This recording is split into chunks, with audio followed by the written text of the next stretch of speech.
Hey guys, it's Adam. Welcome to the Vintage Sanctuary. So I want to hit at least three things in this video. Give my thoughts about my first national, which is of course coming up next week, and show you a great card, and also talk about my approach to collecting vintage baseball cards, which I imagine will morph over time. Many of you are probably thinking, what's this turkey doing anyway? Does he have any sort of a plan? So here we go, national thoughts. Well, I am truly a newbie because I've never been to a national before. I'm definitely new at collecting vintage baseball cards. Started 2 years ago, but I never collected any baseball cards or followed baseball at all prior to that. I followed the NBA and some NFL. So I truly have a pretty low knowledge base. So I'm going there as the rookie to the national. The other guys are, in general, going to know so much more than me and have a lot more experience with collecting and with going to card shows. Yes, I've been to some card shows in the past, but nothing anywhere near like the national. But that's okay, and I'm cool with being the rookie and the new guy, and I will soak up all the advice.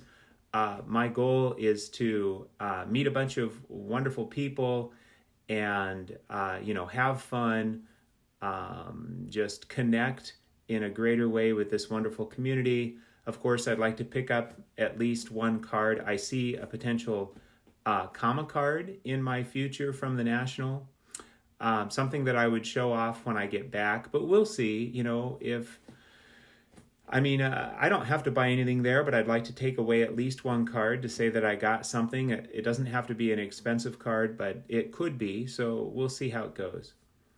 But I see myself being in this space long term. I came from a background of collecting coins and stamps.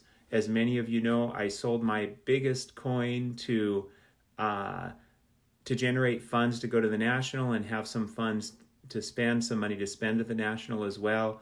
I have not regretted that a bit. I feel really good about the decision, and I haven't even got to the National yet. I'm sure when I'm there, I'll feel even better about that decision, if that be possible, because I have zero regret. So I see myself staying in this space because I appreciate stamps and coins, classic stamps and coins, but really I see vintage cards as my love into the future without going into all those reasons. I've shared some of those in the past.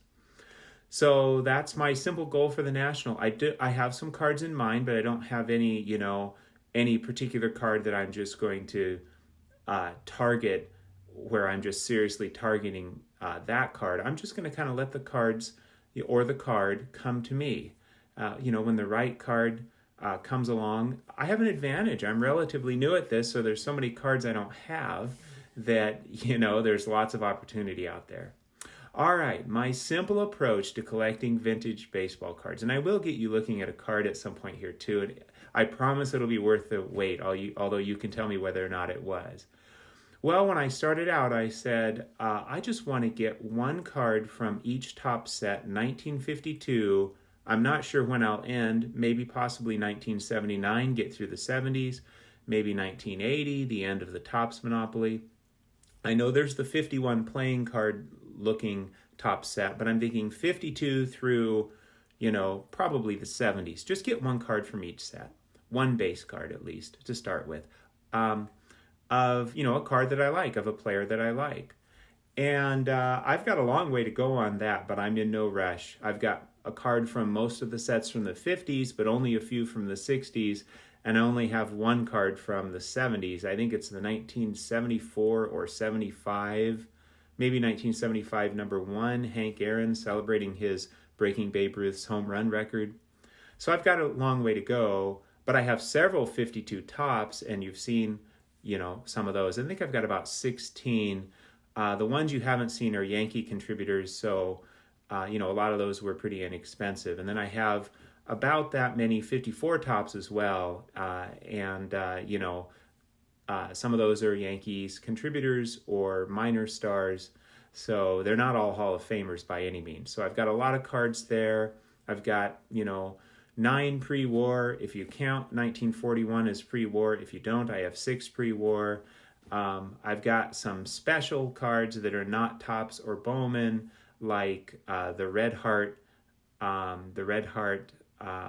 Spawn, Warren Spawn that I showed recently. And I would like to get one card from each Bowman set from 1948 through 1955.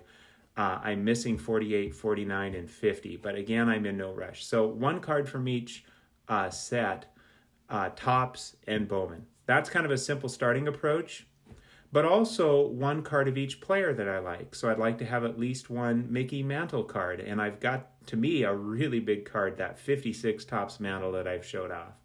In some ways, I mean, I realize the 52 is so iconic, but 56, he had this monster season for the ages, as well as, you know, they won the championship that year. So that's a big, big card in this hobby. So, you know, I'd like to have at least one Willie Mays card. Well, I do. I've shown that off a couple times, the 54 Topps SGC 3. That is just a beauty. So one card from each set, and one card from each player that I like. Eddie Lopat, I'd like to have at least one card. The Junkman, one of the big 3 Yankees pitchers of the 49 to 53 5 championships in a row. So I have several cards of his, it turns out. I have his 55 Topps. That's the only 55 Topps card I have at this time, but that's fine. Now, as time goes on, I may extend and do all of the Hall of Famers and some other players that I like out of a particular set, like 54 Topps.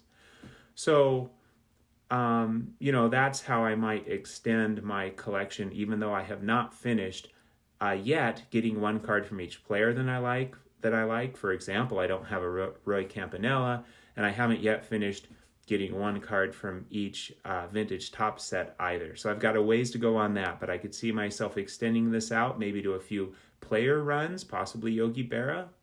Although I'm not sure I want to spend money on his 48 Bowman because I don't think it's that great looking of a card, even though it's his rookie card. So who knows? But I could see maybe me doing some player runs, doing some set runs. Maybe at some point I'll have not the full set, just the Hall of Famers and other stars or Yankee contributors. But we'll see how that goes. I've got a long way to go. Okay, now let me get you looking at this card. I'm not going to show you the grade yet. This is a stunning beauty. Here we go. Look at this. You know, when I was young, we were poor and did not have a lot of money. And, you know, I mean, in some ways that was an advantage. Not that I wish poverty on anyone, but, you know, in some ways that was an advantage because I think that it taught me a lot and was, you know, in many ways it was good. So it wasn't all bad by any means. I used to think people who had shag carpet were rich, which is kind of funny because, you know, I remember at one point we tended to rent places that didn't have carpet. And so I'd see someone who had shag carpet and I'd think, oh, wow, those are the rich people. Funny thing is, probably hardwood floors are much more desirable than shag carpet.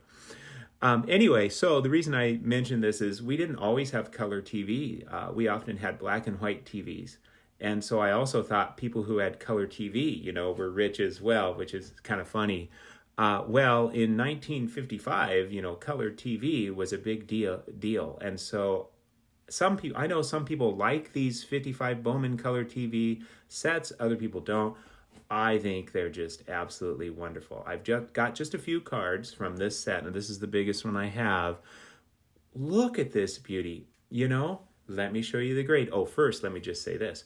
I had a PSA 4.5 with corner wear that was probably dead centered on the front. Believe it or not, I sold that card and bought this SGC4, which is probably collecting blasphemy, but that's what I did. And why? I mean, I liked the 4.5. I had that for a while. I got this one in December of last year. But why would I do that? I did it because first I bought this card, then I sold that one afterwards. But I did it because I did think about keeping both, by the way, but because this card is so ridiculously sharp. It is so nice. I know I've said this before. I have no clue why this is a 4. I mean, I sent this thing to the FBI. They couldn't figure out why it was a 4. Okay, that's a little bit of a fib. I have this one theory, though. See how kind of the nameplate is almost off the edge on the left? Maybe they said the back centering. I mean, does anybody care that much about that nameplate being almost off on the back? The wording is, indented sufficiently here. I'm not even seeing any wax stains on the back of this. So I am declaring this a Gem Mint 10. Now, if it were better centered, I'd call it a Gem Mint Plus 10.5. But I'm declaring this a Vintage Sanctuary Gem Mint 10. Absolutely gorgeous card. Wow. Maybe it's a 4. Maybe I'm wrong. Maybe there's some little crinkly wrinkly somewhere I haven't seen. Hey, I'm not a professional grader, but in my humble opinion, this card might as well be a Gem Mint friend. 10. Okay, my collector friends, thanks for sticking with me.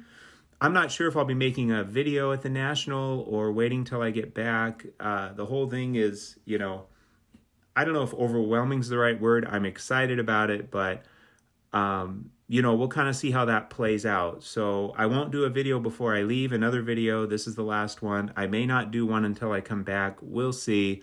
You can leave comments below about your thoughts about what I should do. Thank you. Happy collecting. I hope you had a wonderful and peaceful time in the Vintage Sanctuary.